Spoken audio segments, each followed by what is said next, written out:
mengundang secara khusus untuk WKRI, tapi tadi Bapak sudah bersedia untuk mewakili kehadiran WKRI.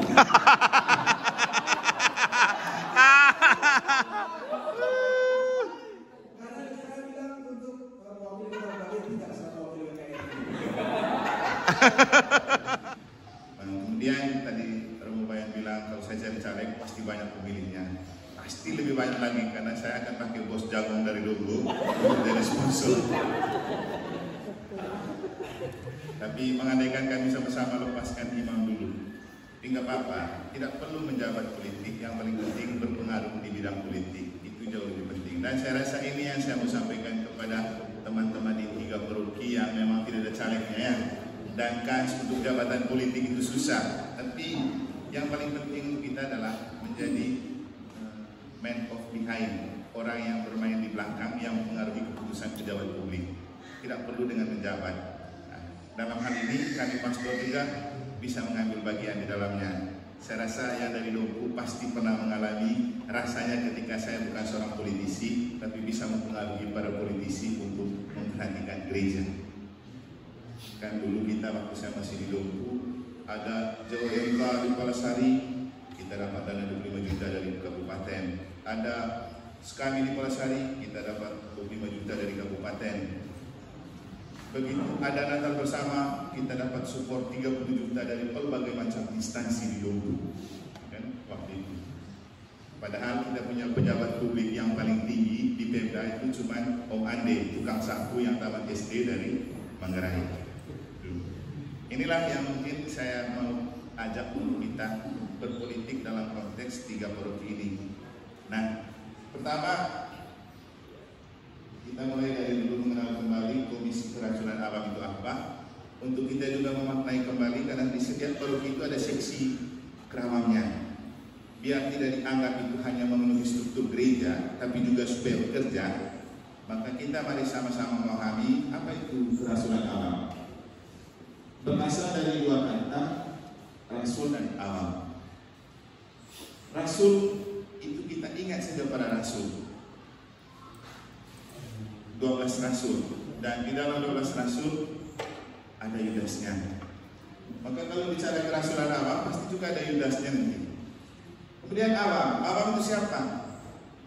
Kaum yang tidak tertabis tetapi terbaptis. Maka kalau bicara rasul awam itu adalah bapak ibu yang tidak tertabis tapi terbaptis. Maka berpolitik itu praktisnya adalah tugas dan tanggung jawab bapak ibu.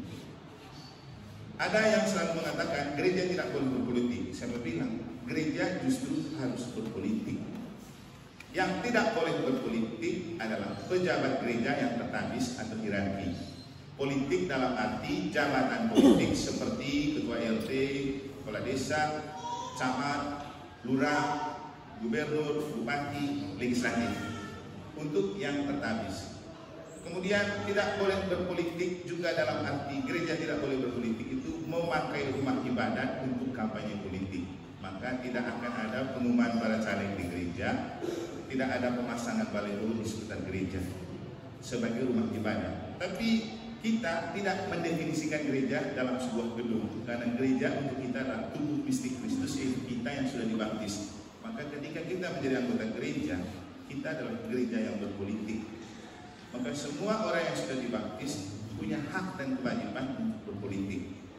Nah, itu supaya kita paham bahwa bukan gereja tidak boleh berpolitik, yang tidak boleh adalah gereja mengatakan dan menegaskan diri tidak boleh berpolitik. Kita harus berpolitik. Dan karena itulah kenapa ada komisi kerawang untuk membidangi bagian politik di dalam gereja. Apa yang dilakukan? Pendidikan politik seperti yang kita turba ini. Itulah tugas kita. Kenapa pendidikan politik itu penting? Supaya umat melek dengan politik dan paham betul itu politik itu apa.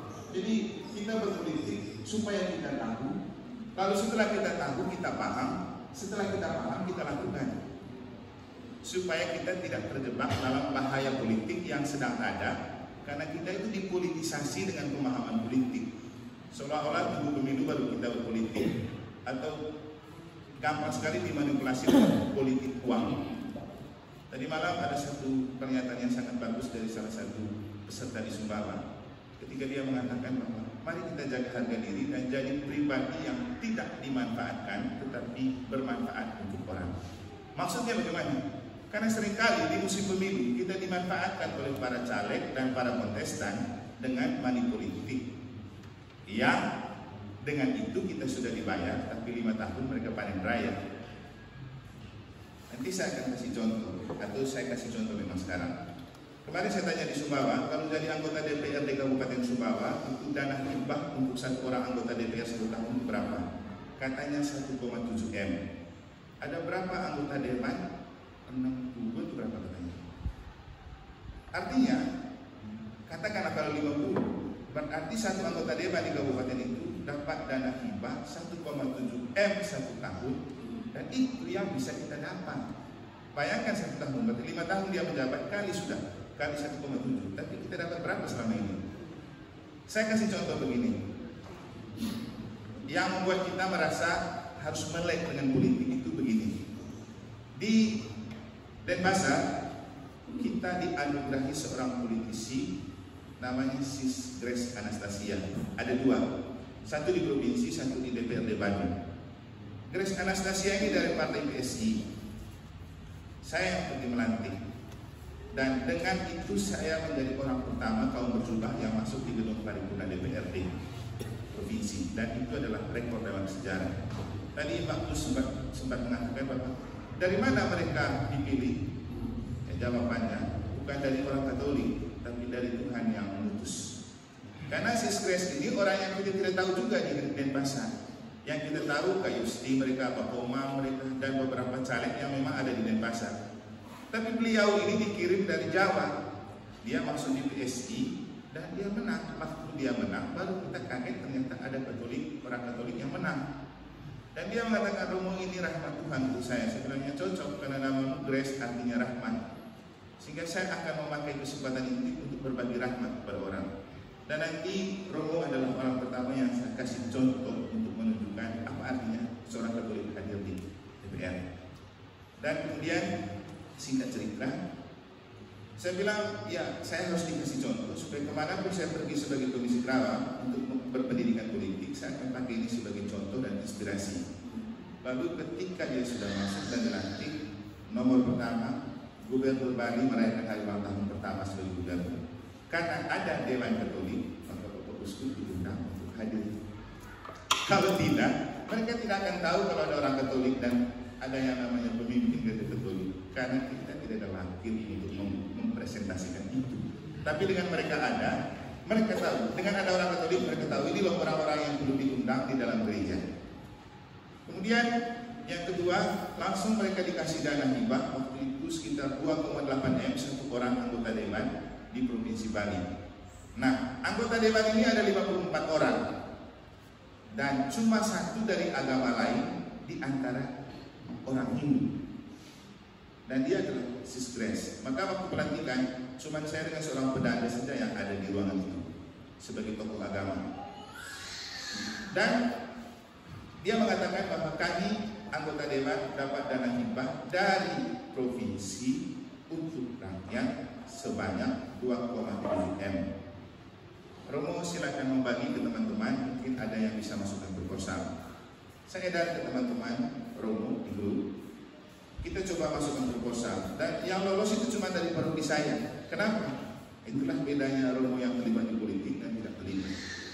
Karena saya tahu untuk masukkan proposal di dalam pemerintah tidak sama dengan edar proposal kita cari donatur. Di situ betul-betul diuji kita punya jaringan, karena yang akan menandatangani itu dari RT, RW, kelurahan atau desa, lalu bupati, camat dan bupati, baru dikirim proposalnya. Karena proposal itu tujuannya ke gubernur. Nah, di gubernur uang ini punya siapa? Bukan pemerintah, uang rakyat.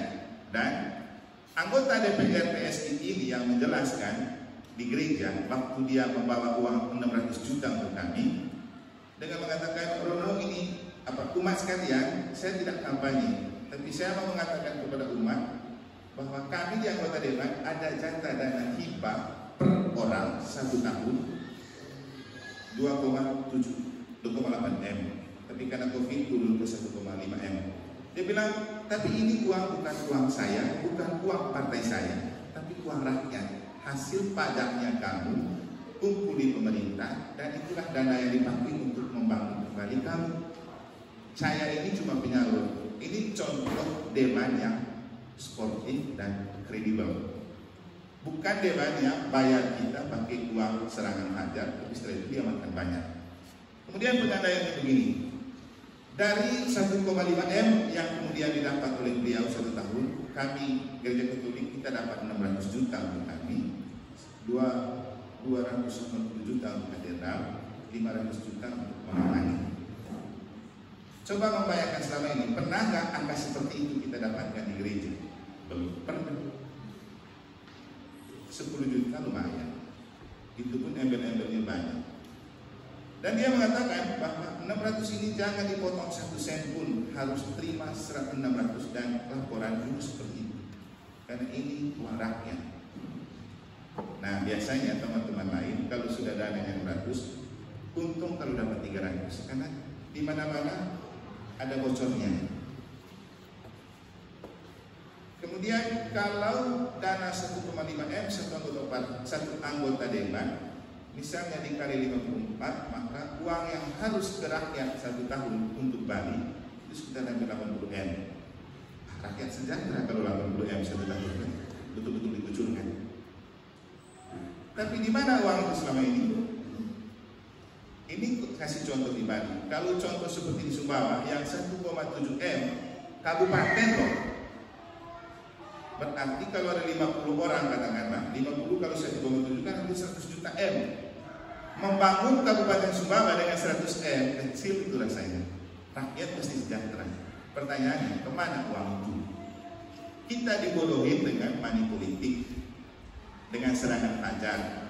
Hanya 100-200 masuk kantor, lalu kita memilih mereka. Berarti kalau memakai standar Sumbawa, 1,7 M per 1 orang per 1 tahun, berarti 5 tahun dia menjabat, kali sudah. Uang itu jadi sekitar hampir 9 M kan. Berarti selama dia jadi anggota dewan 1 periode di kabupaten, dia ada uang 9 M. Pertanyaannya, berapa masuk ke kita, ke masyarakat? Nah, inilah yang membuat kita harus belajar. Belajar untuk menjadi pemilih cerdas.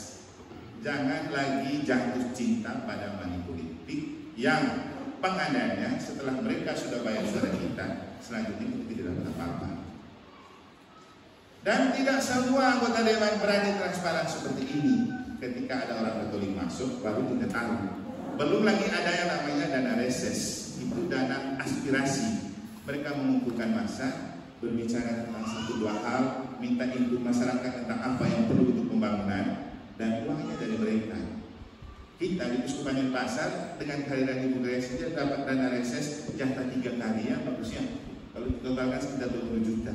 Untuk kemudian kita pakai pendidikan nasional. Selama ini kan tidak ada.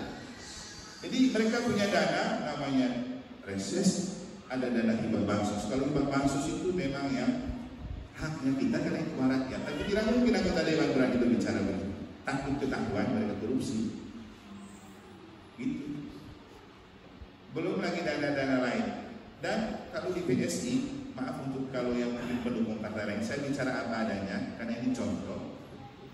Cara kerja mereka itu betul-betul transparan. Dan ketika ada proyek, bukan anggota dewan yang berurusan dengan proyek itu, tapi tim kerjanya. Jadi ada kantor sekretariat dan kita akan pergi ke kantor sekretariat itu. Mereka tinggal mengarahkan nanti Romo dan orang yang bekerja silakan ke kantor sekretariat kami. Di sana sudah ada orang yang membantu bekerja. Proses pembuatan proposal, bagaimana bekerja bersama dengan PU, mereka sudah atur semua. Nanti cara melaporkan bagaimana, dan tidak dipotong 1 sen. Kita hanya iseng-iseng bawa ayam betutu saja langsung ditolak. Tidak boleh. Ini haknya rakyat. Cari di mana partai yang transparan kayak gini.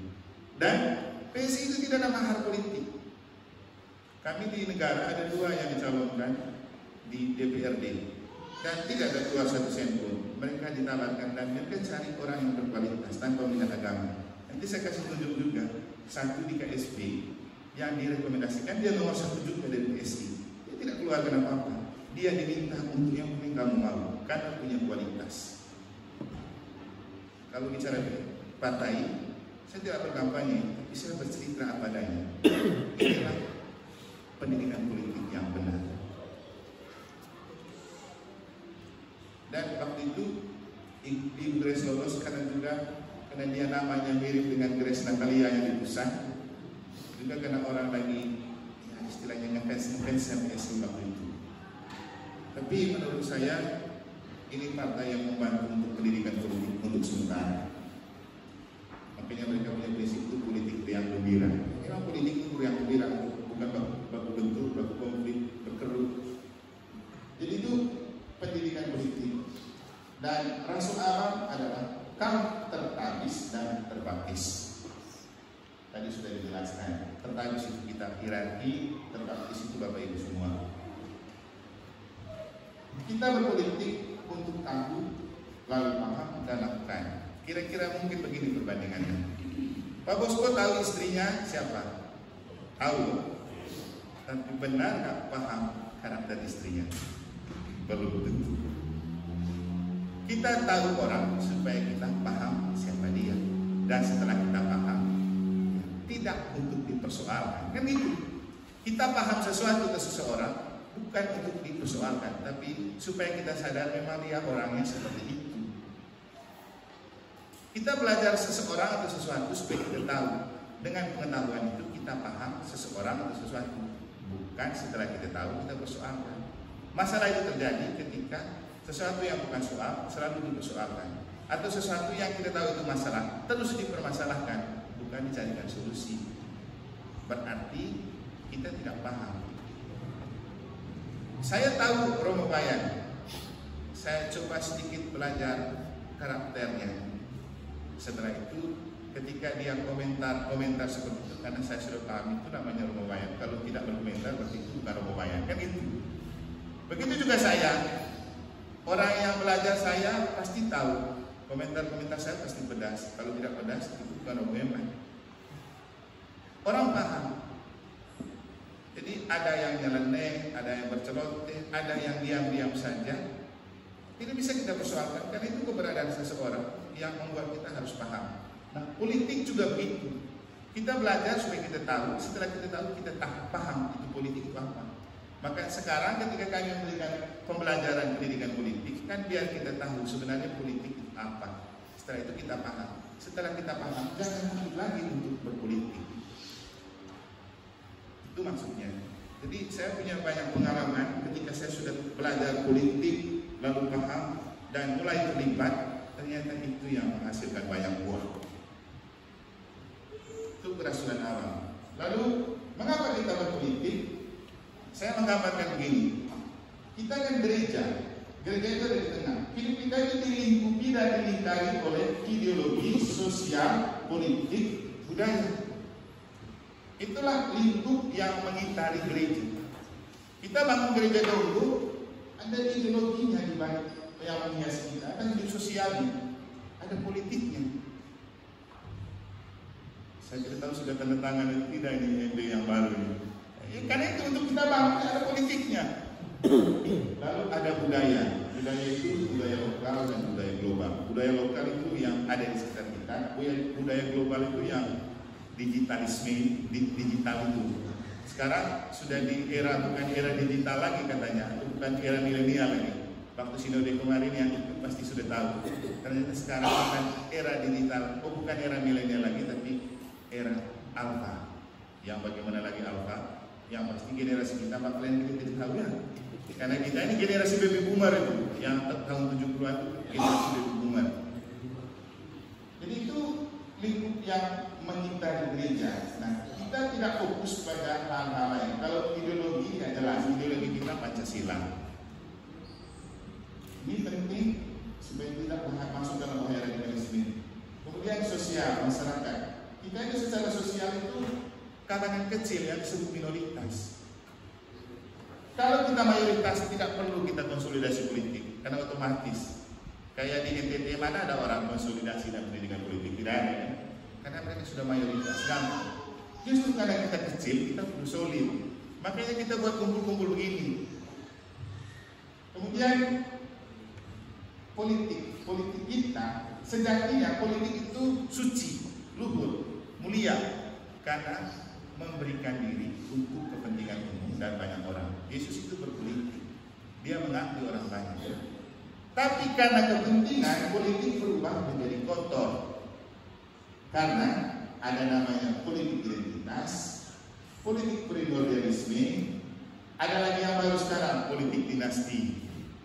Tapi saya selalu mengatakan, kalau saya lebih memilih politik dinasti daripada dinasti politik. Mengerti kan maksudnya? Lebih baik politik dinasti daripada dinasti politik. Kalau politik dinasti itu kecil lingkupnya, dia hanya bermain di warisan dalam keluarga. Tapi kalau dinasti politik, dia bisa main lewat partai. Melalui partai dia membuat politik itu seolah-olah negara milik mereka, padahal bukan. Sehingga segala sesuatu urusan negara seperti disetir oleh partai. Begitu. Sehingga kalau politik dinasti lebih kecil pengaruhnya daripada dinasti politik, itu yang kita tidak sadar. Kemudian ada partaisme. Ya, orang kemudian gara-gara partai dia lupa kakaknya, adiknya, bapaknya, tetangganya demi partai. Dan partai-partai itu adalah potensi paling kuat untuk memecah belah kita. Orang bisa bertengkar hanya karena mereka penganut partai berbeda. Sekarang ini boleh saja dan mungkin saja orang ngefans dengan paslon capres-cawapres nomor 1. Tapi karena dia bukan orang partai pendukung itu, maka mau tidak mau dia tidak mendukung. Kan itu demi partai, bukan demi kualitas pribadi.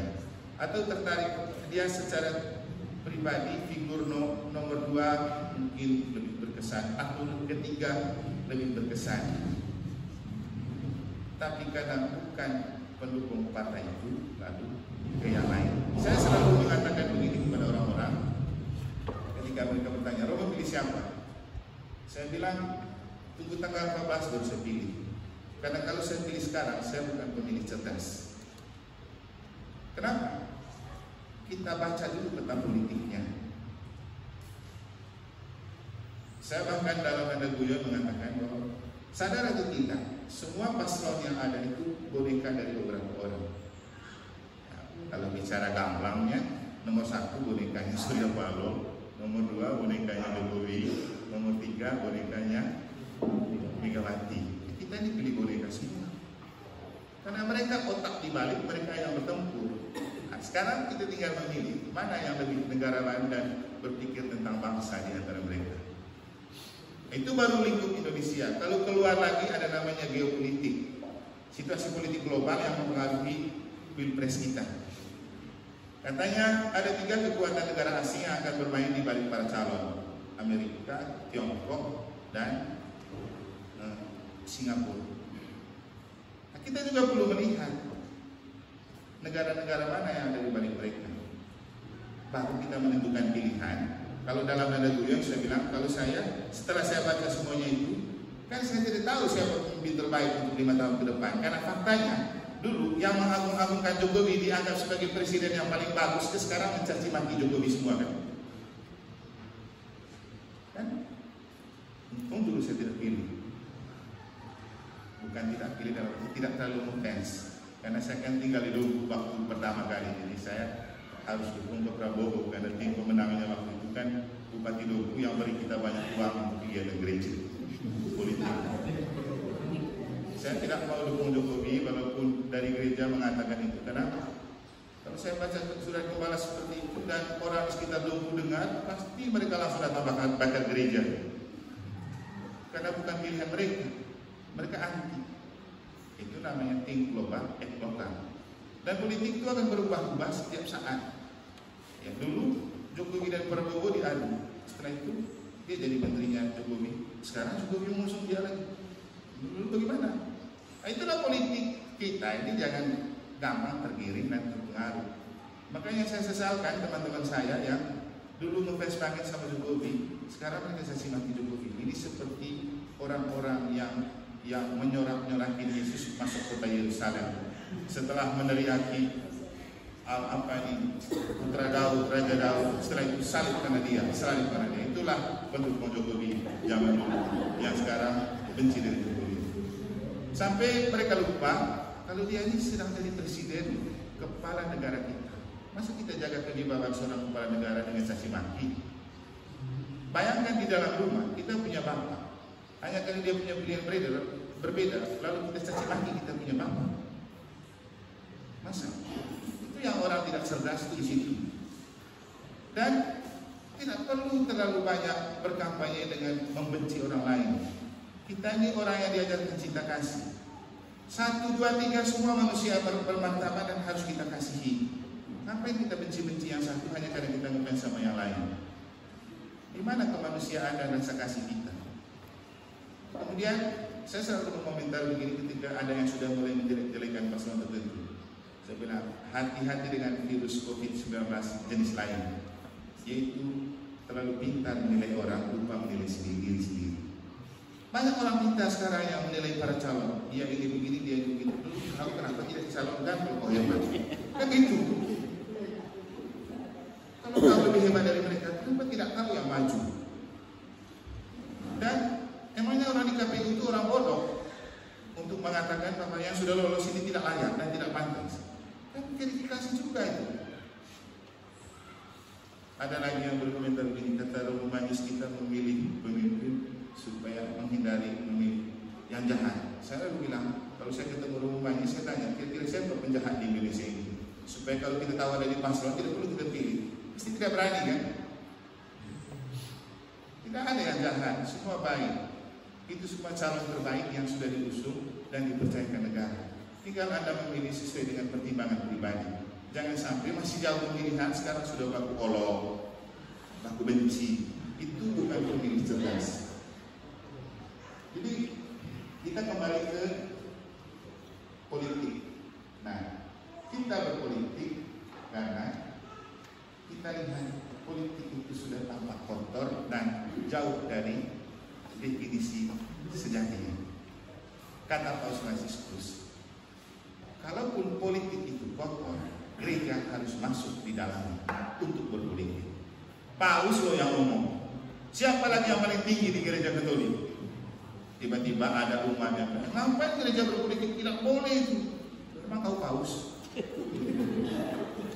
Hanya karena tidak paham dan tidak tahu. Makanya ikut ini ya, begini-begini ikut. Biar tahu, paham, lalu berani berpartisipasi.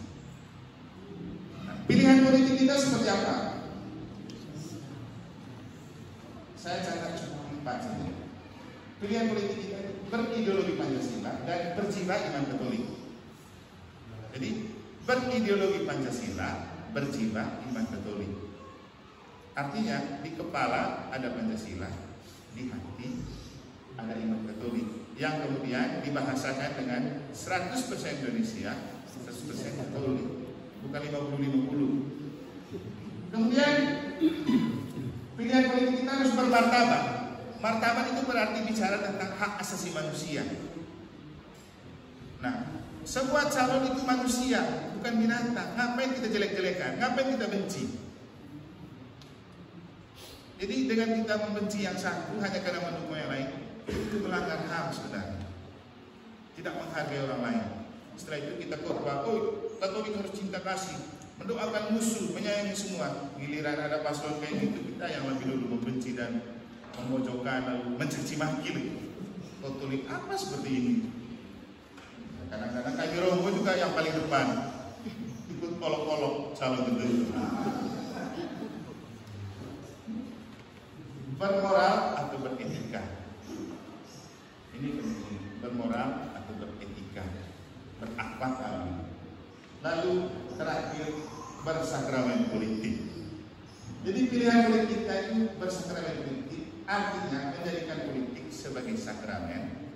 Karena definisi sakramen adalah tanda dan sarana keselamatan Allah itu hadir.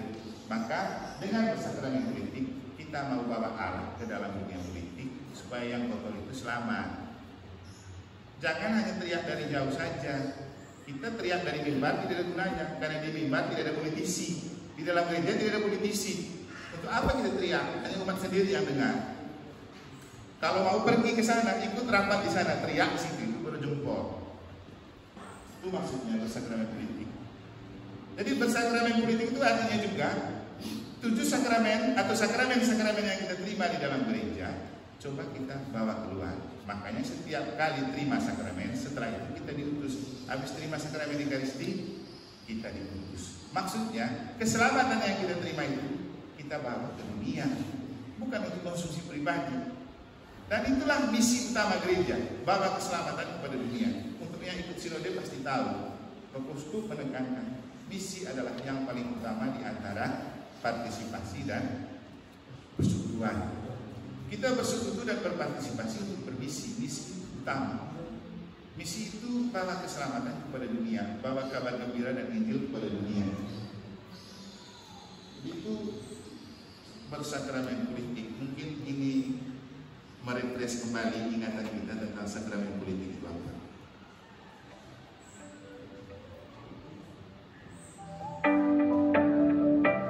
Kami dari Komisi Keramam mencanangkan tema tentang sakramen politik untuk membangkitkan kembali kesadaran politik umat Katolik bahwa berpolitik itu sesuatu yang mulia, dan itu adalah sebuah panggilan untuk kita orang-orang gereja, karena gereja itu diutus ke tengah dunia, dan khususnya dalam dunia politik gereja juga harus bergerak dan terlibat. Politik sejatinya sangat mulia karena ditujukan untuk mengabdi kepada kepentingan dan kebaikan banyak orang. Namun dalam perjalanan fakta, politik itu seperti dipelintir ke kepentingan dan gengsi. Dan itu juga yang membuat politik tampak kotor, menakutkan, dan juga serem. Tetapi dengan kondisi politik seperti itu, gereja tentu tidak tinggal diam, karena gereja sebagai sakramen, tanda dan sarana kehadiran Allah di dunia, harus menampakkan diri di dalam dunia politik, dan di dalam perpolitikan gereja tampil sebagai garam dan terang yang memberikan harapan bahwa di tengah kegalauan berpolitik gereja bisa menjadi tanda dan sarana keselamatan yang memberikan kesejukan, perubahan, dan juga menampakkan kebenaran dan keselamatan kepada kepentingan publik. Memang istilah sakramen itu istilah yang khas Katolik, dan di dalam gereja Katolik memang ada 7 sakramen.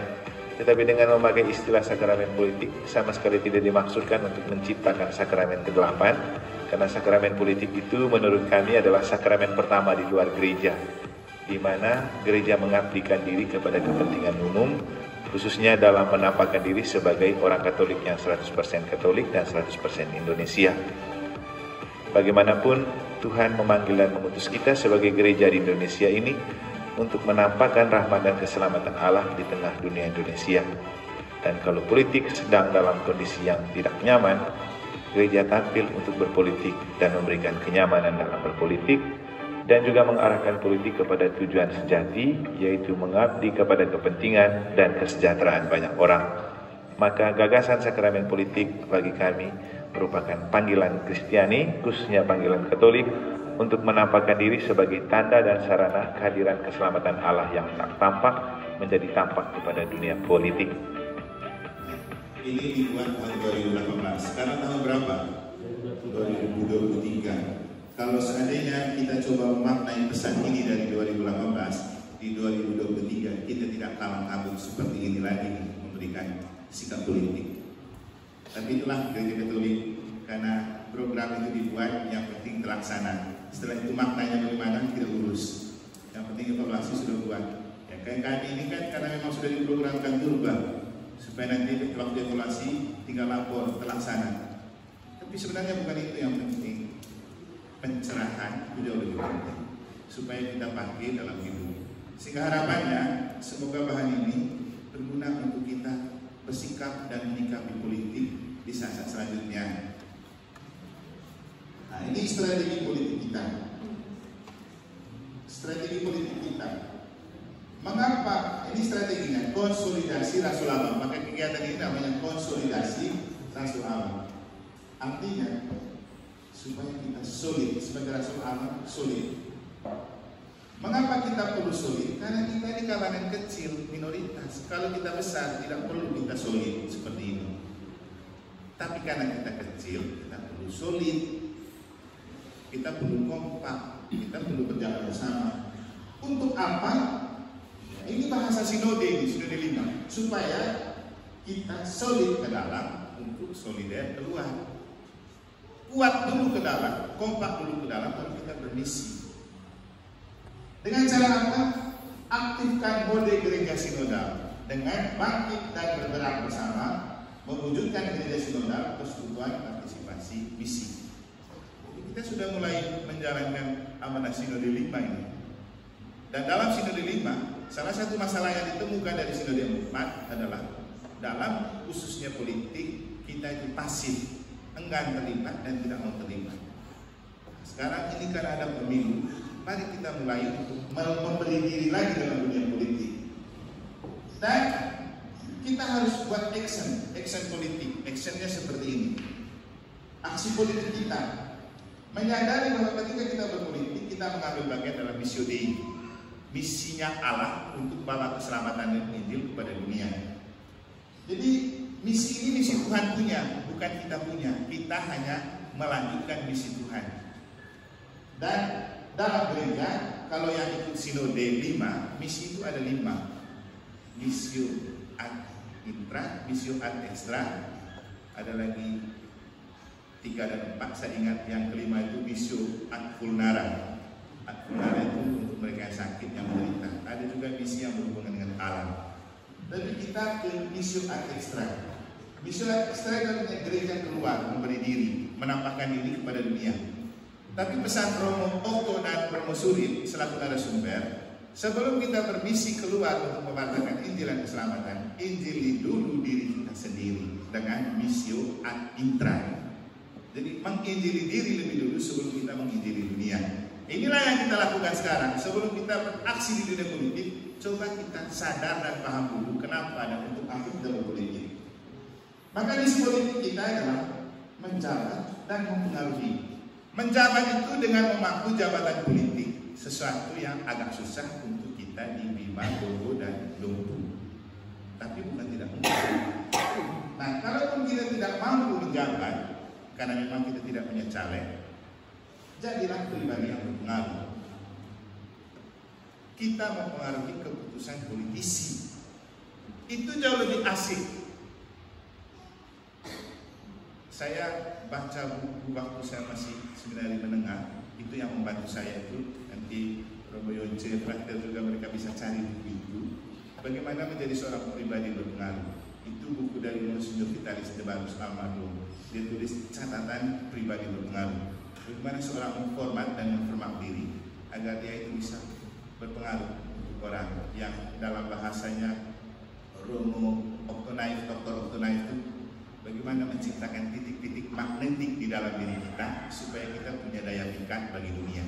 Saya rasa ini menarik. Sehingga ketika kita tampil, orang terpesona dan terpikat.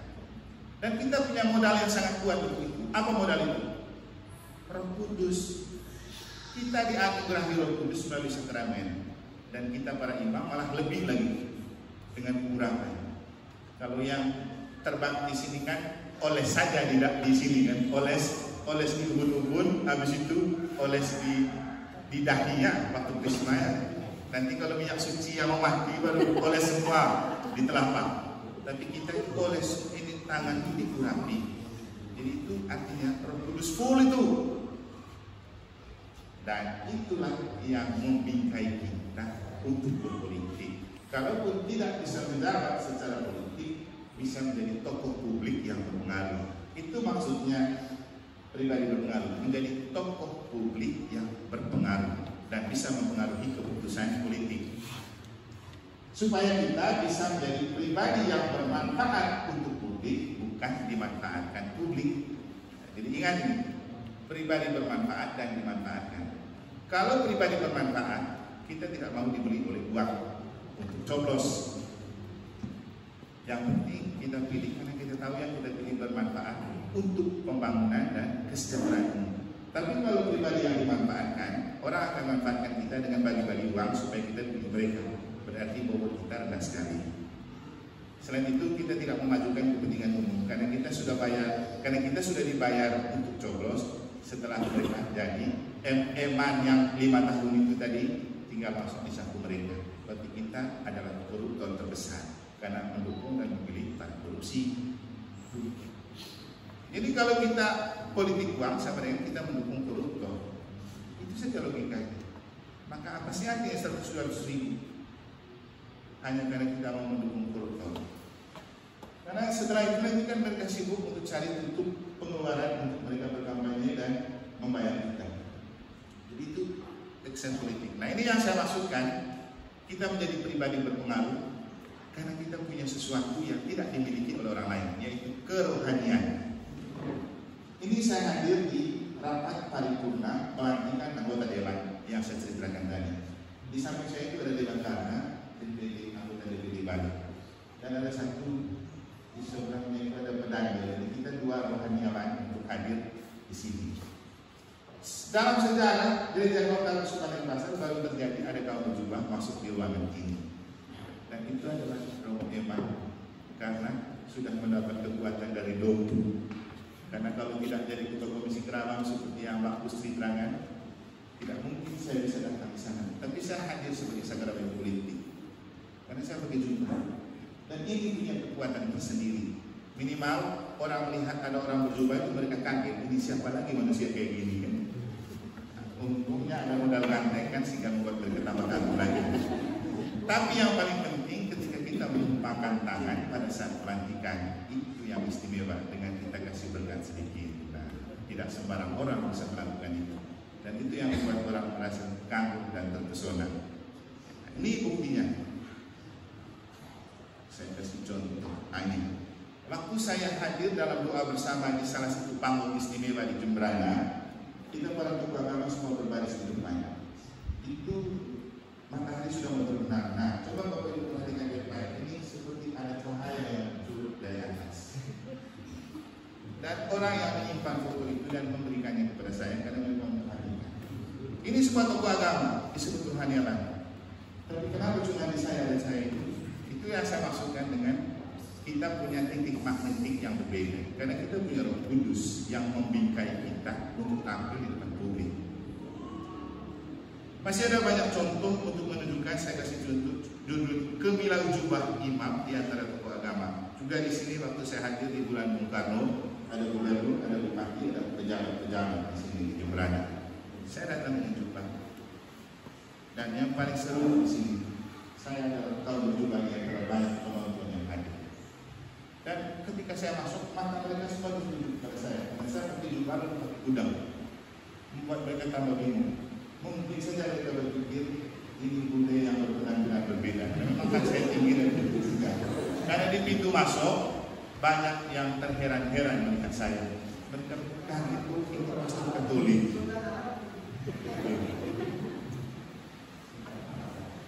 Ya, Sultan Arab, tapi tidak ada dolarnya. Nah ini lagi. Ini waktu pengambilan film dokumenter Harmoni Bali, cerita tentang Muslim masuk di Bali. Jadi waktu itu saya dimintai kalau orang boleh disuruh ikut karena beliau berhalangan. Pas hari Minggu. Lalu saya bilang saya bisa dulu. Setelah saya bisa, saya pergi, saya terlambat. Pas mereka makan siang. Karena saya sudah kenal dengan yang di atas itu namanya Sutahet, itu juga FKUD Provinsi Bali. Itu juga seperti benar-benar agung untuk semua para tokoh-tokoh Hindu di Bali. Karena saya pernah ketemu dia di Kuskupan waktu kita ngomong tentang peta 4 Bali, jadi sudah kenal. Lalu kita berbincang-bincang di tempat makan. Pada saat yang sama harus pengambilan film dokumenter dengan 2 perahu. Satu perahu untuk tokoh-tokoh penting seperti ini yang saya panggil itu Tuan Guru Bali. Di belakang ini Bupati Jembrana, di belakang itu Pastor Kolok Jembrana, di sampingnya itu Pelagos di Bupati itu, sampingnya itu dia Anissa, artis dari Jakarta, dan ini Ketua Provinsi Bali. Nah, di perahu ini untuk mereka, saya tidak Karena saya tokoh agama dan bersama tokoh agama lainnya saya kurang di sebelah sana lagi. Tapi kenapa saya masuk di situ? Itulah bimbingan Roh Kudus. Hanya karena kita lagi asik cerita, saya ikut saja jalannya ke FKUB. Begitu dia masuk perahu, saya masuk saja. Tokoh agama lain yang datang dari provinsi, mereka heran sambil marah-marah. Itu orangku baru muncul, langsung muncul di sana. Tapi saya sudah kejebak di dalam jalan di laut sudah nih. Bagaimana keluar lagi? Nah, disitulah diwawancarai setiap tokoh ini. Karena saya merasa sudah terlanjur di sini, saya juga bilang, bolehkah saya ikut berkomentar? Oh boleh, sutradara, boleh.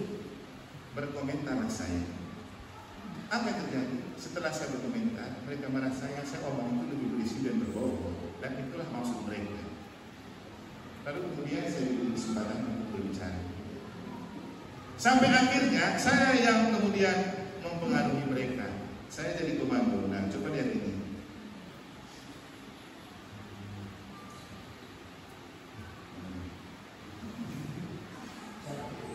Oke. Kami bersama Dea, Saka, Pak Bupati Jembrana, Ketua FKUB Provinsi Bali, Ratu Adi Lingsir Sukahet, dan juga Ketua MUI Bali, bersama saya, Romo Eman, Pastor Paroki Satu Yesus Negara Jembrana, mengucapkan limpah terima kasih kepada kru film dokumenter Harmoni untuk kesempatan yang bermanfaat ini, yang bagi kami akan sangat berguna membangun kerukunan ke depan sebagai warga negara yang 100% Indonesia, 100% hidup sesuai dengan agama kami masing-masing. Semoga kegiatan ini menambah kebahagiaan terpatri di hati dan diri semua masyarakat Jembrana. Setuju Pak Bupati? Oke, salam bahagia untuk Anda semua dari kami para tokoh agama dan kru. Saya yang memimpin mereka jalannya, padahal saya karena kebetulan saja masuk di sana. Nah, itu contoh kita itu punya daya tarik yang lebih dari mereka. Saya juga tidak mengerti kenapa kemudian mereka ikut saya. Beberapa hari kemudian sutradaranya telepon, Romo punya di Pamkasan. Kenapa? Karena tidak masuk di skenario, sudah tidak apa-apa. Itu tidak penting untuk saya, karena yang lebih penting kan sudah viral juga ini di medsos. Toh orang tidak nonton juga itu film akhirnya kan. Nah, contoh yang lain sekarang yang lebih konkret. Mungkin teman-teman dari Doku belum pernah dengar cerita ini atau pernah dengar. Kenapa Bupati zaman Bambang sangat dekat dengan saya dan selalu memperhatikan kepentingan gereja Katolik. Ceritanya sangat sederhana. Itu Bapak minta mereka waktu itu ada di restoran. Begitu beliau dilantik, dia undang semua unsur Forkopimda dan tokoh agama dan tokoh masyarakat rapat di kantor Bupati. Untuk apa? Di sana dia meminta pendapat apa yang harus kita lakukan untuk Doku makin maju. Mulailah berbicara dari Kapolres, Dandim, Kejaksaan, sama pengadilan. Setelah mereka semua berbicara, dia lemparkan ke publik, ke anggota rapat. Entah karena apa, tiba-tiba dia langsung tunjuk pertama, Romo mungkin mau menyampaikan sesuatu. Saya kan prinsipnya begini, setiap peluang ada rahmat, jangan disia-siakan. Dan memang sebelum saya pergi, berdoa dulu. Aku percaya bahwa kami salah Maria, lalu saya bilang saya pergi dengan moto aku tidak seorang diri sebab Bapa menyertai aku. Berangkatlah saya. Sampai di sana mereka berdoa, saya juga berdoa dengan gaya ini. Nah, ketika Bupati bilang Romo mungkin mau menyampaikan sesuatu, saya menangkap peluang itu sebagai rahmat dan saya berbicara.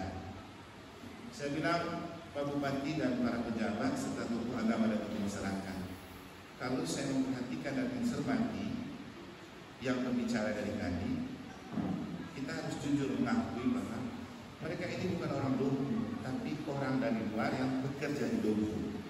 Kapolres, Dandim, Kejaksaan, Pengadilan, juga termasuk saya, bukan orang Doku, tapi kami bekerja di Doku. Bupati bahkan orang Doku tapi sukses di Balikpapan, sekarang mengaku untuk Doku. Kalau saya melihat dan merefleksikan, kenapa orang yang dari luar Doku yang punya keprihatinan dan perhatian untuk memajukan Doku daripada kita di Doku? Karena katanya Doku itu arti baku potong. Karena memang yang terjadi, siapapun yang jadi bupati akan berusaha supaya dipotong kan? Sebelum saya datang kan baru dipotong bupatinya sehingga wakilnya naik, lalu dia jadi pemimpin tunggal. Terus saya bilang, kalau kita kita hanya ikut berpotong, kapan dompunya maju? Mungkin sekarang kita perlu bertanya dan berefleksi.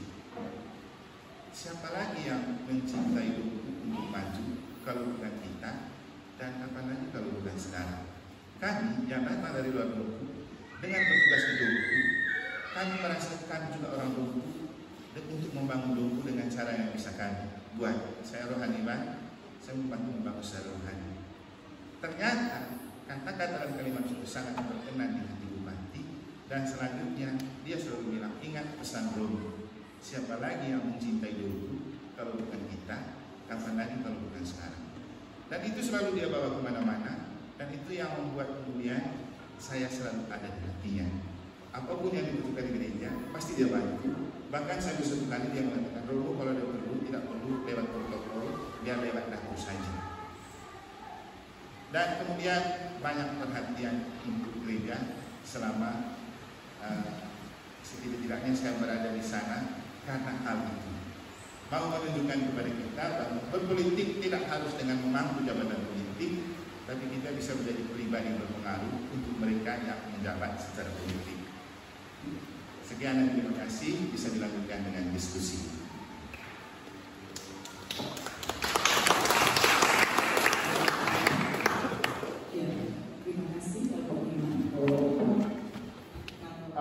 Memberikan kesempatan kepada suster, Bapak Ibu, kita dengar dulu dari Romo untuk menanggapi beberapa hal. Silakan Romo. Oke, nanti saya random saja ya, yang bertanya dan men-sharingkan tadi bisa lihat konektivitasnya nanti ada di penjelasan mana. Pertama, pertanyaan dari Ibu tadi, Bima. Kita belum coba dan nanti kita akan coba. Ya, semoga pertemuan seperti ini memberikan buah seperti itu. Tapi kalau saya coba menjawab, jawabannya begini. Ada hubungannya juga dengan jangan takut menjadi minoritas. Karena minoritas itu sudah menakutkan mayoritas. Ingat, di Sumbawa dan di Maluk saya bilang, kenapa orang mayoritas takut dengan orang minoritas? Mestinya tidak perlu kan, karena kita kecil. Tapi kenapa mereka takut? Tahu jawabannya? Karena kita punya sesuatu yang dahsyat di balik kekecilan itu. Apa itu? Kalau dibahasakan dengan itu, attitude, sikap dan tingkah laku. Jadi kita terkenal berani untuk benar dan jujur. Kalau orang berani dan jujur dan memperjuangkan kebenaran masuk di dunia politik, nanti tidak enak sama mereka yang mau tidak jujur. Itulah kenapa kita ditakuti. Benar kan? Tapi kenapa kita malah takut? Orang takut dengan kita. Karena apa? Kita tidak percaya diri dan kita tidak percaya kepada Tuhan yang akan bekerja melalui kita. Mana iman tangguh? Dan memang tidak bisa kita bersaksi kalau kita tidak punya iman tangguh. Kalau iman tangguh pasti kita berani bersaksi. Orang jadi martir itu kalau tangguh dulu imannya. Kalau tidak tangguh tidak mungkin dia mau jadi martir. Dan kalau kita takut bersaksi karena memang iman kita masih lemah, maka lagi-lagi kembali ke kuatkan dulu iman. Makanya Yesus bilang, aku mengutus kamu seperti anak domba di tengah serigala. Itu artinya memang itu pekerjaan tidak mudah. Jadi domba di tengah serigala itu incaran makanan empuk dari para serigala. Itulah minoritas. Tapi Yesus bilang apa? Makan dulu aku sebagai anak domba sebelum kamu pergi sebagai anak domba. Di mana itu? Di dalam misa. Makanya cicipi dulu anak domba Allah, baru kita ke dunia untuk menjadi anak domba Allah ke tengah serigala. Jadi tidak bisa tidak, iman harus kuat dulu. Hidup rohani harus dijaga dulu, baru pergi. Kalau kita sudah punya sesuatu daya pikat di dalam diri, antara cara dan gaya hidup dengan keberanian bersaksi yang oleh Hiro dibahasakan dengan memberi diri dan membuka diri kepada publik, Anda akan diincar oleh orang. Tapi kalau kita aman-aman saja di dalam, tidak keluar, tidak buat apa-apa, bagaimana orang tahu kita berkualitas? Harus beraksi dan bersaksi. Orang akan tahu kualitas kita.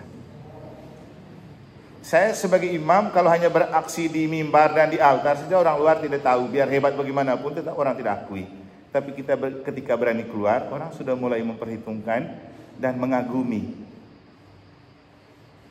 Dan saya di sana itu mereka selalu bilang begini, kalau ada rapat di Kemenak atau EKUB, saya tidak muncul, aduh tidak seru kalau tidak ada Romo. Dan mereka akan cari, Romo di mana? Karena mereka pingin kalau saya ada, saya harus omong, dan apalagi kalau ada tamu. Karena kita sudah menampilkan kualitas kita, dan orang akan membaca dan membandingkan kualitas kita ada di mana.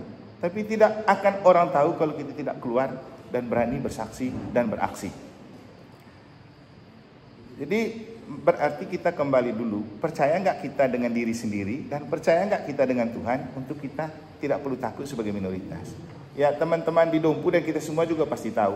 Waktu saya di Dompu dulu atau kita di Dompu kan kita minoritas. Tapi ketika kita punya sesuatu, orang kagum dan juga segan dengan kita.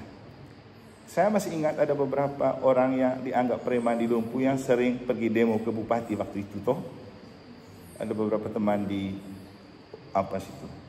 Tapi saya ajak mereka ngopi, minum di gereja.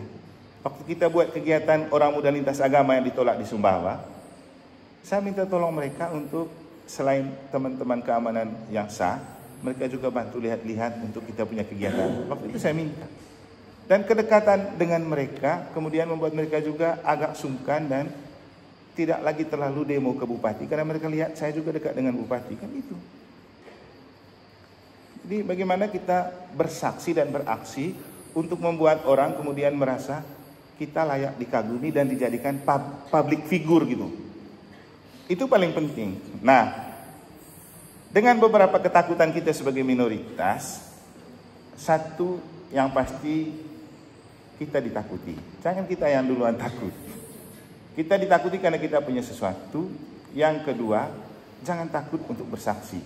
Kalau kita percaya dengan Roh Kudus, apa yang kita takutin? Yesus bilang apa? Justru dalam keadaan terjepit dan menderita, pakailah kesempatan itu untuk bersaksi. Dan tidak usah takut, nanti Roh Kudus akan diberikan kepadamu, supaya apapun yang kamu katakan, tidak ada satupun yang bisa membantah. Kan gitu. Ini waktu mungkin agak kurang. Tapi kalau saya bersaksi tentang bagaimana orang mengadu kami ke inspektorat karena dana 600 juta, saya 2 kali ke inspektorat untuk mempertanggungjawabkan. Karena ada yang melapor bahwa kita korup. Saya pergi dengan pakai jubah. Dan kehadiran saya kemudian memberikan pemahaman kepada mereka bahwa ternyata jadi imam gereja Katolik itu tidak hanya sekedar berjubah dan jadi rohaniwan. Harus ada isi di kepalanya dan harus ada punya kekuatan yang bisa disegani. Sampai akhirnya dibatalkan semua itu pengaduan. Ceritanya agak lumayan panjang, tapi saya tidak menceritakan sini biar kita fokus pada hal ini. Jadi terkait dengan itu, apa yang disampaikan oleh Ibu VKRI, biar mereka tidak diskusi sendiri. VKRI, jangan takut. Tadi Ibu bilang, peluang ada tapi SDM tidak ada. Saya mau menunjukkan kepada Ibu bahwa ini VKRI di negara, Jembrana. Hari Sabtu lalu, kita baru hadirkan ketua GOW. GOW, kamu tahu GOW enggak? Gabungan Organisasi Wanita. Biasanya itu dijabat oleh Ibu Wakil Bupati. Nah, ini dia. Nanti lihat di channel YouTube saya. Ini dia. Bagaimana sapaan kasih saya untuk beliau hadir di rekoleksi VKRI Dekanat Bali Barat. Kenapa di kami dia bisa datang? Ibu Wakil Bupati lain tidak mau datang. Kenapa? Memberi diri dulu. Mereka pergi memperkenalkan diri. Ya, pakai kekuatan kita lah. Kalau kita orangnya rileks dan ramah dan menghargai mereka, pasti itu berkenan di hati mereka. Dan dia punya cerita sendiri tentang gereja Katolik. Kenapa kemudian dia ini orang Hindu yang cari pembantu masaknya, dia cari orang Katolik. Dia cari orang Katolik. Tapi bukan karena itu dia datang, tapi karena orang VKRI menjemput bola. Dan tahu nggak? Hanya VKRI di negara saja yang dapat dana dari pemerintah 40 juta untuk kegiatan. Atau ada yang lain VKRI di paroki lain? Tidak ada. Mereka baru dapat 40 juta dari Pemda melalui Kesbang Pol untuk kegiatan-kegiatan mereka, termasuk koleksi kemarin. Mungkin saja perlu bertanya, karena kira-kira karena siapa romo parokinya ya? Ya perlu juga, karena tidak mungkin orang di pemerintah memperhatikan dan segan dengan kita kalau kita tidak pernah menaruh respect untuk menghargai mereka. Kami selalu dapat banyak lewat FKUB. Kami sejak saya di sana beberapa tahun terakhir ada yang hampir 30-an juta setiap tahun untuk operasional. Kemarin juga kami sudah DLC hanya karena pemilu, mau bangun bantilan di sana, dapat dana dari pemerintah juga, sudah di ACC sama bupati untuk mereka membantu dana Pemda. Jangan lagi bicara yang 600 tadi itu dari provinsi. Dan masih ada banyak lagi cerita lain di mana kita dapat banyak dari pemerintah, karena memang itu tadi, kita keluar dulu, jangan terlalu mengurung diri di dalam, keluar menjemput bola. Jadi jangan takut, jangan terlalu berada di dalam bayang-bayang kita ini minoritas. Memang tidak sampai kapanpun tidak akan pernah kita mayoritas. Tapi justru dalam keadaan itu, coba keluar kemampuan kita untuk bersaksi. Kenapa tidak bisa? Kami di Dompoja waktu itu tidak punya pejabat besar, bisa hadirkan bupati dan unsur muspida untuk Natal bersama dengan mereka semua yang membiayai. Walaupun 2 hari setelah itu ada pengeboman di Terminal Ginte kan, dan banyak kegiatan lain. Kemudian saya mau kasih tunjuk juga, tidak ada yang tidak mungkin bagi Tuhan kalau kita punya iman dan mau bersaksi. Ini 2 contoh orang yang di daerah mayoritas bahkan sangat radikal menurut pandangan kita, mereka ini dicalonkan. Ini calon PSI dari KSB, orang Katolik, nomor 1, dicari.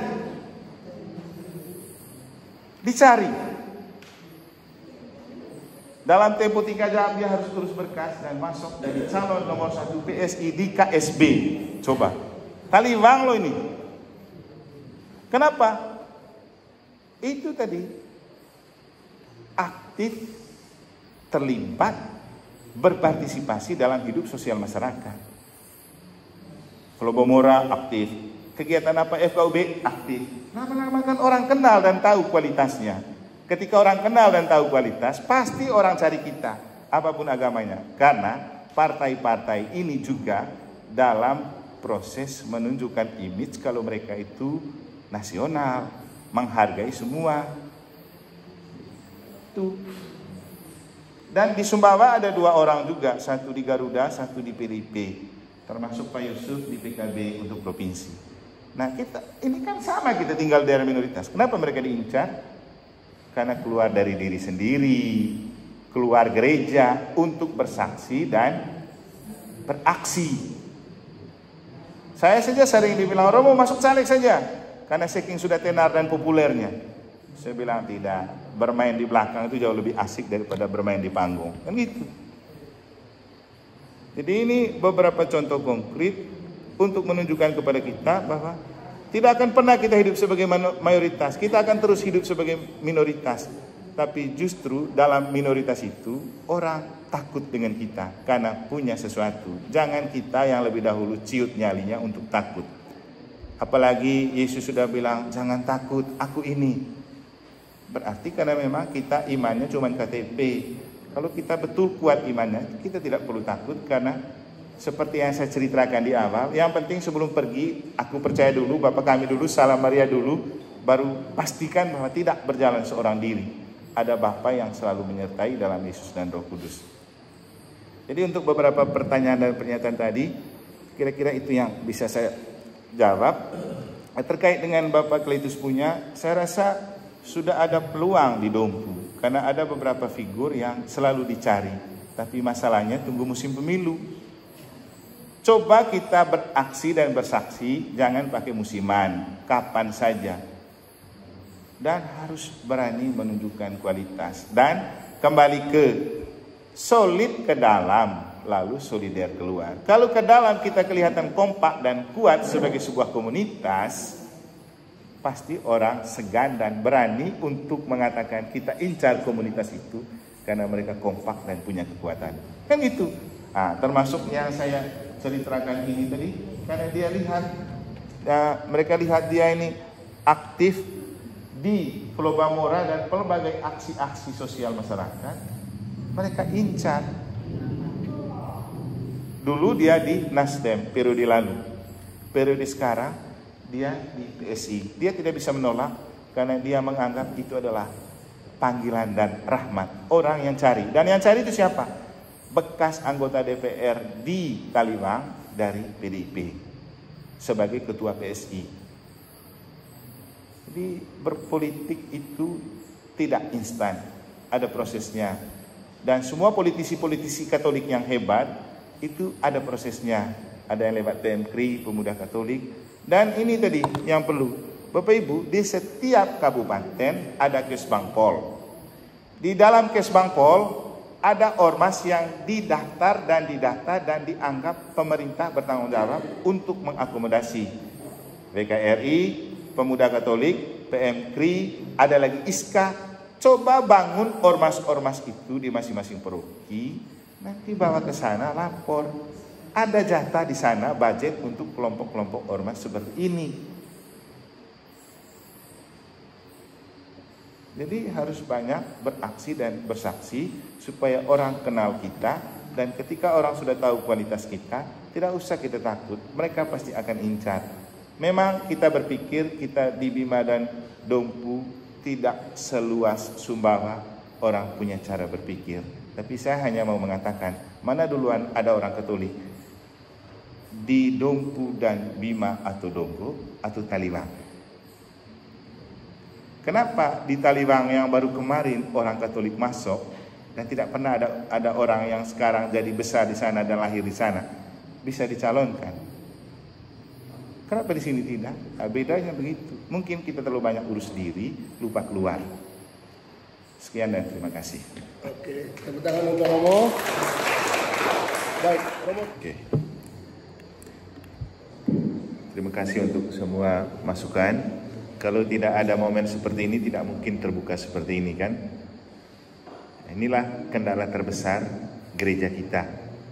Diundang untuk rapat dan pertemuan, orang tidak mau datang. Padahal yang gini-gini penting untuk membuka wawasan kita, untuk menemukan masa lalu kita bagaimana, lalu menata masa depan itu seperti apa.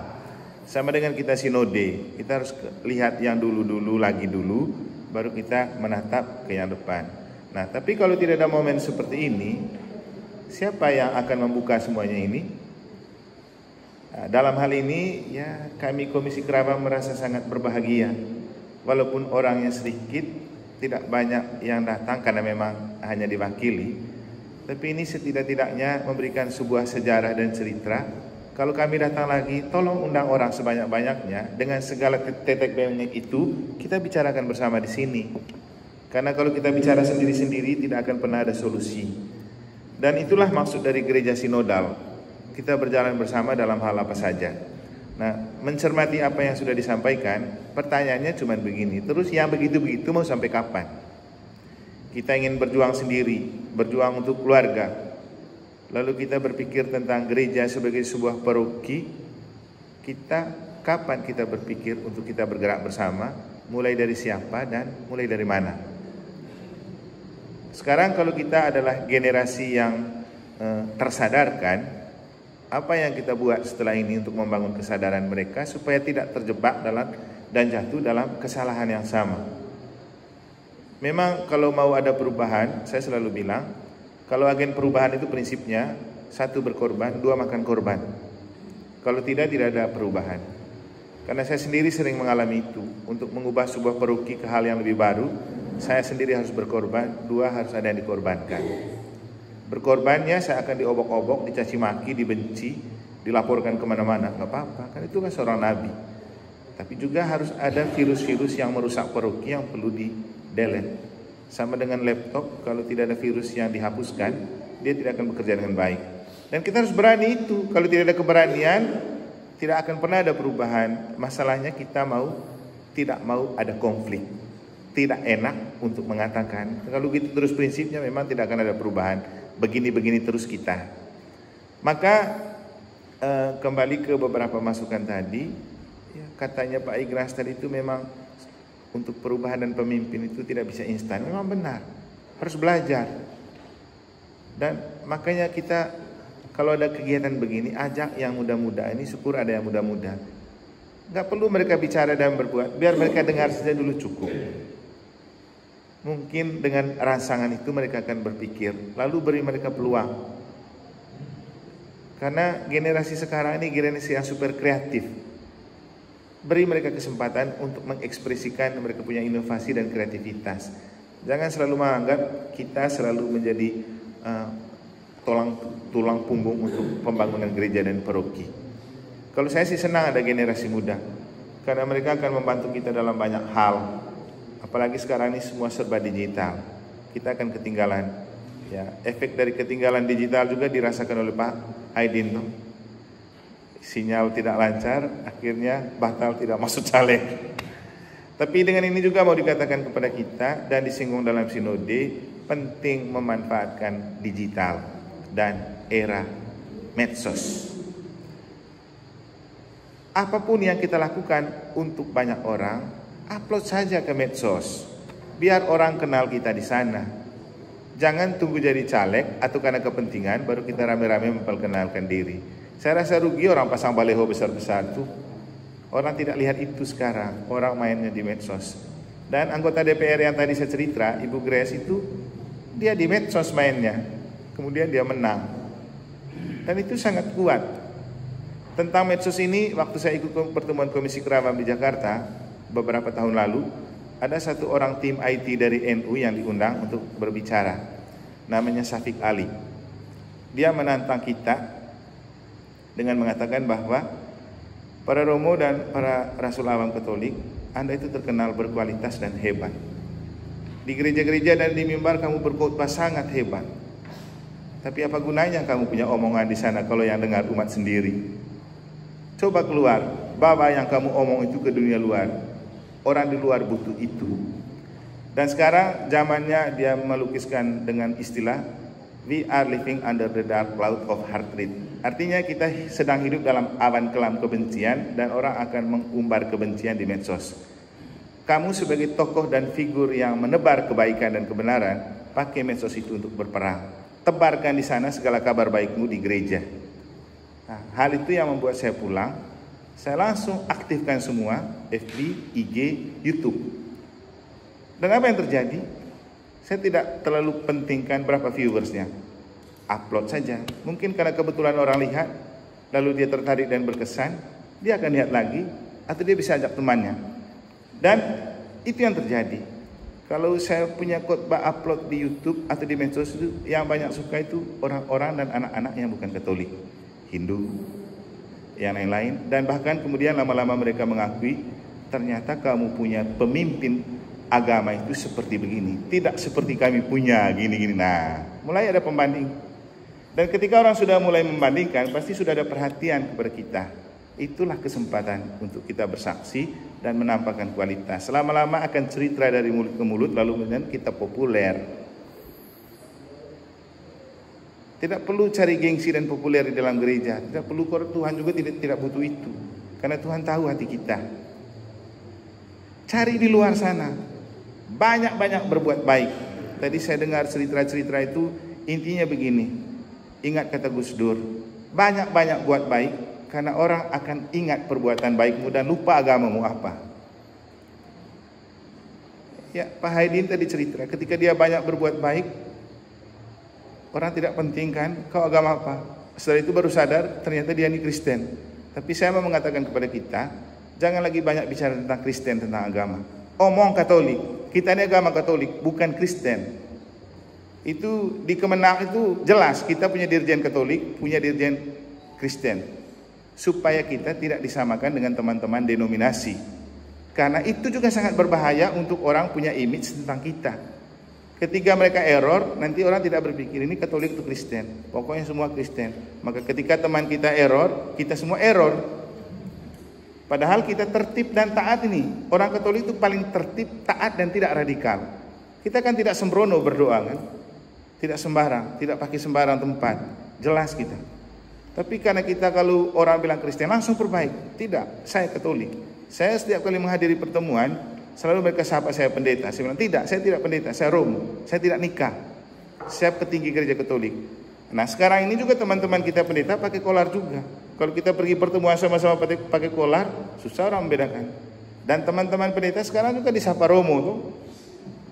Makanya banyak orang yang lihat YouTube lalu dengar khotbah dan pencerahan Romo, padahal itu bukan Romo benaran. Setelah dicari tahu, Romonya apa? Ada istrinya, ada. Oh, kalau gitu bukan Romo Katolik. Banyak begitu. Terus siapa lagi Romo yang tenar di Surabaya dulu menyembuhkan di mana-mana? Romo siapa namanya itu? Pokoknya di YouTube banyak lah. Jadi kita sekarang bersaksi untuk menunjukkan identitas kita Katolik. Jadi itu saya peringatkan kita sebagai minoritas, kita Katolik, jangan menyebut diri Kristen walaupun itu benar juga bahwa orang Kristen termasuk Katolik. Tapi karena ada juga teman-teman Protestan, sebut saja saya Katolik.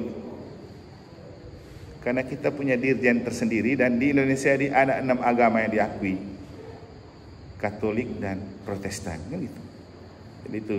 Begitu Pak Hadi nanya, besok-besok kalau mereka bilang Kristen, perbaik memang. Kita Katolik. Karena faktanya banyak teman-teman agama lain yang tertarik dengan kita Katolik karena kita orangnya welcome dengan semua orang. Gitu. Menghargai budaya, kita oke, kan gitu. Mau membangun dialog, kita oke, kan. Salam sapa senyum, kita oke. Tidak pernah kita mengatakan kami saja hamba Tuhan, kamu tidak. Kita bilang kita semua anak-anak Allah. Itulah daya pikat dan daya tarik kita. Jadi menurut saya paling penting itu terus memformat diri supaya kita itu punya titik magnetik atau modal atau daya pikat atau daya tarik supaya orang kagum dengan kita dan banyak-banyak berbuat baik dan melayani. Itu saja kuncinya. Ketika kita banyak berbuat baik dan melayani, sekali lagi orang tidak bertanya kau agama apa, kau orang apa. Orang akan ingat kebaikan itu dan suatu saat sefanatiknya orang dia merindukan kebaikan. Cepat atau lambat, semakin banyak kita berbuat baik, semakin orang mengenal kita. Maka kembali ke kata Pak Andreas tadi, politik tidak kotor, yang kotor itu para politisi. Nah, kalau kita sudah tahu begitu, apa kita diam saja? Makanya pergi berpolitik di situ supaya pelan-pelan memperbaiki apa yang kotor itu. Itulah maksud dari sakramen politik. Jadi kalaupun dalam konteks kita kans untuk jadi legislatif itu tidak terlalu besar, tapi jadi pribadi berpengaruh itu sangat besar. Ya, Pak Andreas, Pak Ignas mereka kan menjadi pribadi berpengaruh di bawah sana kan? Kenapa? Ya, ada sesuatu. Demikian juga harapan-harapan dari beberapa teman tadi tentang apa saja yang ada di Dewan. Tadi pertama saya sudah ungkapkan, dari yang saya tahu itu sejauh ini ada 2 hal yang baru saya tahu dan baru kita dapat, yaitu dana reses dan dana hibah bansos. Reses itu menyerap aspirasi masyarakat dan biasanya dilakukan oleh seorang anggota Dewan di dapil di mana ia dipilih, tidak di luar dari dapilnya, karena itu konstituennya. Dan dia membawa uang sejumlah tertentu dengan aturan tertentu, ya rata-rata belasan juta gitu, tergantung di mana dia bekerja, untuk dinikmati dan untuk membiayai seluruh proses reses. Nah, coba cek dewan-dewan kita, siapa yang buat reses? Kemungkinan mereka manipulasi semua. Pas kamu berkumpul, mereka datang ikut ke foto-foto, itu dijadikan bukti laporan bahwa dia sudah buat reses. Mau digituin terus. Makanya pilih yang, kalau ada orang kampanye, yang gini-gini yang kamu tanya. Bukan kamu nanti kamu janji apa, kasih kita apa. Tidak penting. Tanya, nanti kalau kamu jadi dewan, dana apa saja ada di situ dan mana yang kami bisa dapat. Gitu. Saya kemarin waktu kumpul dengan beberapa teman PSI itu, mereka datang ke gereja minta nasihat. Banyak juga teman-teman yang bukan Katolik. Lalu mereka dengar nasihat saya. Karena saya berbicara sebagai seorang tokoh rohaniwan. Dan mereka bilang, mereka simpan semua nomor saya. Romo, kalau ada apa-apa besok kami boleh konsultasi Romo. Saya bilang, kenapa tidak? Kalau kamu percaya saya akan layani. Terus kemudian mereka bicara cara berkampanye. Ibu Grace bilang, jangan begitu. Kalau kampanye jangan pernah sebut gaji kita, itu hak kita dan jangan diganggu gugat. Tapi kalau kampanye jangan juga banyak beri janji. Cukup menjelaskan bahwa posisi kita di dewan itu apa. Kita itu penyalur aspirasi rakyat yang menghubungkan rakyat dan pemerintah. Gitu. Dan di pemerintah ada budget untuk mensejahterakan rakyat dalam bentuk dana hibah bansos. Jumlahnya berapa? Ya, kita boleh tanya. Dan mereka akan bagi jumlah itu ke tempat-tempat yang mereka anggap perlu, sesuai dengan proposal yang memang jelas. Seperti yang saya ceritakan, kalau anggota Dewan Provinsi Bali ya 1,5 M, tapi aslinya 2,8 karena Covid. Lalu Sumbawa itu tadi besar, 1,75 M satu anggota Dewan 1 tahun. Kalau kita dapat dari satu sejak 500 juta kan sudah lumayan, tapi pernahkah kita dapat sebesar itu? 1 tahun loh, berarti 5 tahun loh, banyak. Itu dana-dana yang memang untuk kita. Tapi uangnya dari mana? Uang dari pemerintah daerah. Uang siapa? Uang hasil pajak kita. Kita punya hak untuk dapat. Tapi teman-teman anggota Dewan kadang tidak transparan menjelaskan itu kepada kita, karena memang mereka mau bermain kotor.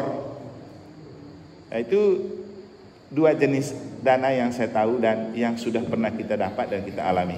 Mungkin juga ada yang lain-lain. Nanti tanya ke mereka yang masuk legislatif itu, supaya juga kita tes pengetahuannya. Jangan sampai dia masuk caleg tapi dia tidak tahu apa-apa, nanti pekerjaannya apa, kan bisa juga tes kualitas gitu.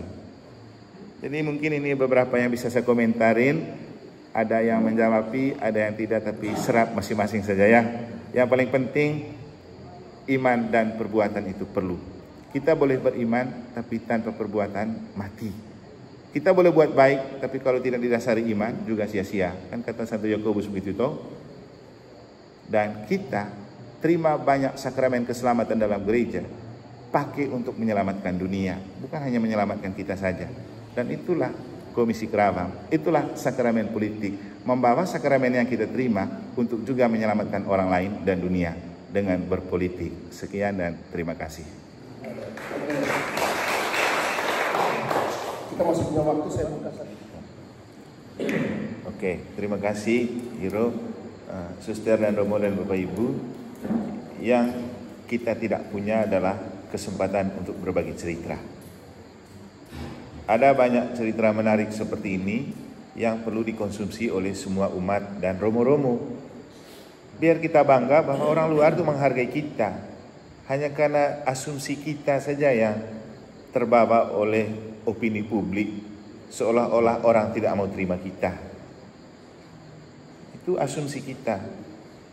Waktu kita buat kegiatan Kementerian Agama di Denpasar, itu menghadirkan salah satu dosen dari Hindu. Dia berbicara tentang membangun kerukunan berdasarkan asumsi dan fakta. Jadi kita hidup dalam asumsi karena kita minoritas pasti diginiin, digituin. Tapi faktanya beberapa cerita tadi menunjukkan bahwa orang tuh tunggu kita, orang menghargai kita. Kita saja yang mencari alasan di balik banyak kesibukan, urus gereja, gereja juga begini-begini saja misalnya kan. Urus apa lagi, kita lupa keluar. Kemudian ada banyak cerita tadi juga dari Pak Yos tadi sudah cukup untuk menunjukkan kepada kita itu orang menghargai kita. Kalau kita menghargai orang, pasti orang jauh lebih menghargai kita, itu saja. Dan tren pemimpin sekarang ini di era milenial itu sinergisitas dengan semua komponen dan instansi. Maka rata-rata pemimpin sekarang tidak lagi saklek seperti dulu. Mereka mau cari image untuk sebanyak mungkin membangun relasi dengan tokoh agama dan tokoh masyarakat. Itu tren pemimpin sekarang. Maka contoh lain juga. Kami di Jembrana, Bupati minta buat Natal Jembrana. Kenapa dia begitu? Mungkin terinspirasi dengan yang Gibran buat di Solo. Dan memang lagi tren sinergisitas. Seorang pemimpin diakui hebat dan sukses kalau dia bisa membangun kerjasama dengan banyak komponen, termasuk menghargai agama. Cuman kita karena jam terbang kurang, kita tidak tahu kalau informasi seperti itu ada. Nah, kesulitan lain kita kurang membuka diri, kita kurang solid ke dalam. Lagi, saya rasa ini malam penting sekali untuk kita maknai istilah solid ke dalam sebelum kita solider keluar. Kompak ke dalam, itu kuncinya. Kalau kita pecah belah terus di dalam, dan hanya urus untuk baku sikut di antara kita, orang lihat perkelahian itu dan orang tidak percaya ini gereja Katolik seperti ini. Kan gitu. Jangan berpikir orang lain di luar tidak mengamati dan meneliti kita. Tapi sayangnya, kadang-kadang kita di dalam gereja terlalu asik untuk bersikut dan berkonflik di antara kita. kelompok ini, kelompok itu, suku ini, suku itu. Padahal orang luar itu mengagumi kita. Jadi kalau kita terus menampakkan wajah perpecahan di dalam, orang tidak akan percaya dengan kita. Itu pertama. Jadi solid ke dalam itu penting, baru kita kompak untuk keluar dan bawa orang luar masuk. Cerita-cerita tadi itu kan tidak bisa selesai di situ. Ketika kita punya hajatan di gereja, panggil mereka bawa masuk. Dan kalau kita undang pemerintah untuk datang, minimal kalau kami di Jemberana itu 5 juta sudah ada voucher untuk makan sebagai hadiah. Dia dalam bentuk voucher 5 juta. Belum lagi kita memakai kesempatan itu untuk deal-deal lain yang kita harapkan. Karena kalau sudah di depan publik dan kita omong, mereka juga jaga image. Contoh, baru-baru waktu kita ulang tahun paroki, kami undang bupati datang. Sebelumnya kami sudah masukkan proposal. Lalu saya bercerita tentang bupati kami baru mengadakan event futsal lintas agama dengan menghadirkan semua agama dan dari Banyuwangi juga ada. Dibuka oleh wakil bupati. Waktu kita resepsi, kita undang mereka ofisialnya. Ternyata peserta lain ngomel. Mereka bilang apa? Kenapa kami pemain tidak diundang, hanya ofisial saja? Artinya mereka rindu bersama.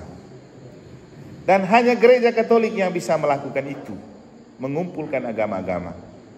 Terus saya bilang, waktu itu kita tidak undang banyak mereka karena kita takut mereka kehujanan kalau di sini.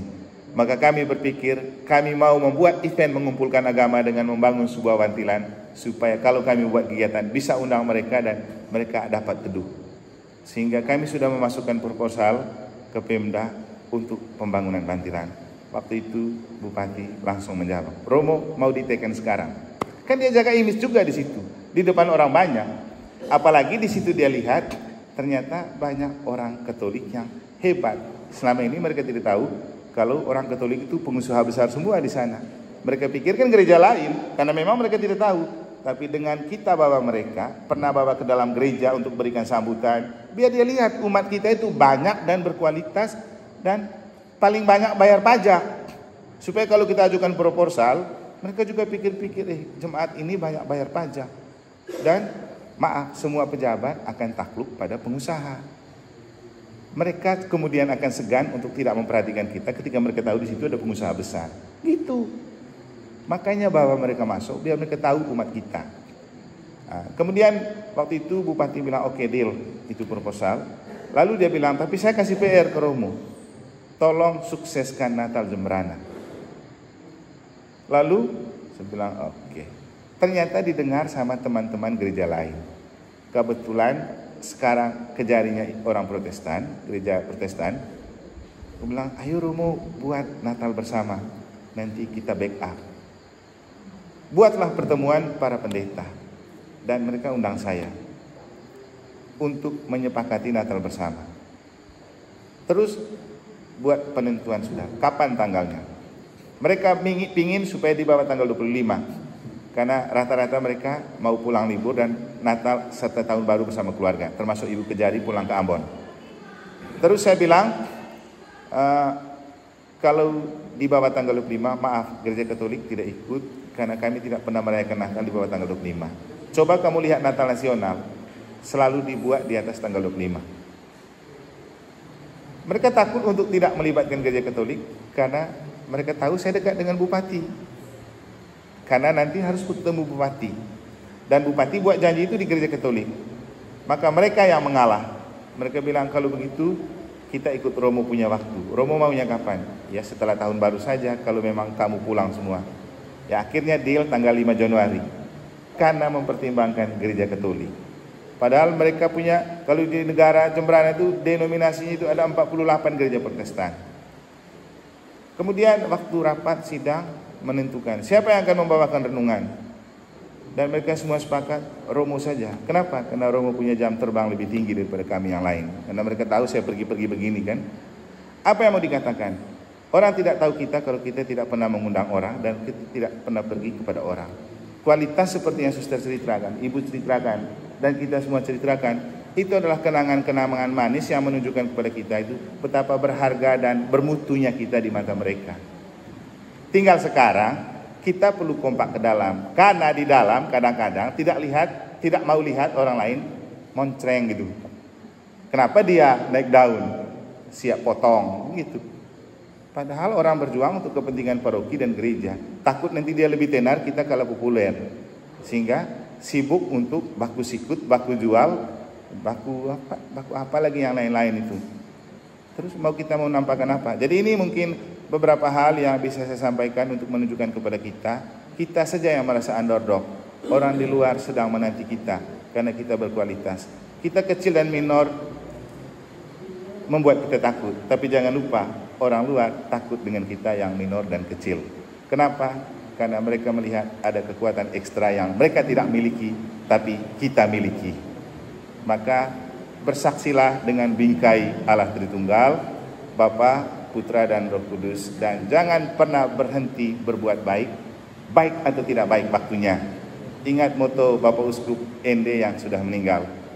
Baik atau tidak baik waktunya, wartakanlah sabda Allah. Termasuk kami berani datang walaupun situasinya kepepet karena harus siap Natal. Tapi kami jalan saja, mau ada orang mau dengar atau tidak, kami tetap mewartakan Komisi Keramam ini. Nanti berguna atau tidak berguna tergantung Bapak Ibu. Tapi kami sudah melakukan kebaikan dan mewartakan Injil dari tempat ke tempat. Yesus kan melakukan begitu. Orang terima atau tidak terima urusanmu. Yang penting terus menabur, mewartakan. Siapa tahu ada yang berkenan di hati, itu yang bisa menjadi berkat untuk kita dan dunia. Sekian dan terima kasih. Baik.